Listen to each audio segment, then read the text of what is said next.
Hey everyone. So oil prices have been starting to gain some bullish momentum. Although oil prices have been quite volatile and it's best to be careful, we think it's a good time to understand some of the supply and demand fundamentals influencing oil prices in the near term.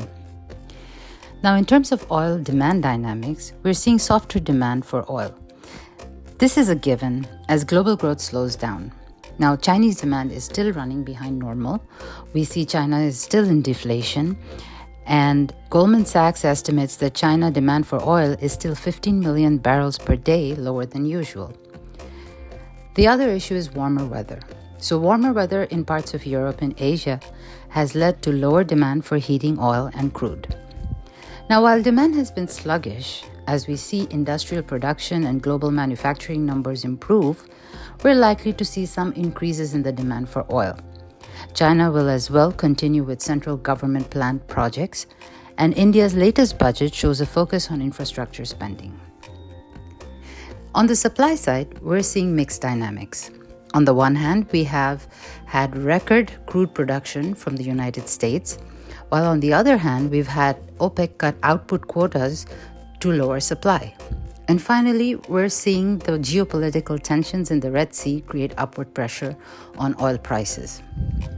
Now, in terms of US production, we're starting to see some decline. Production in the Permian Basin and to a certain extent in the Gulf of Mexico has also declined over the last several weeks. In terms of Red Sea tensions, oil flows through that area has declined by about 50%. And with longer journeys, we are seeing more pressure on oil prices and freight rates. Now, in terms of global oil inventory, we're seeing that there has been some stocks being built in January, but we're also seeing stock draws. What does this mean? This means demand exceeds supply. Finally, we have the OPEC Plus, while there were no significant discussions on the output quotas during the last meeting, the meeting during the first week of March should come with a decision. Our view is that they keep the extended cut of 2.2 million barrels per day in place until mid-2024, and then the lower cut of 1.7 million barrels per day thereafter, at least until the end of the year.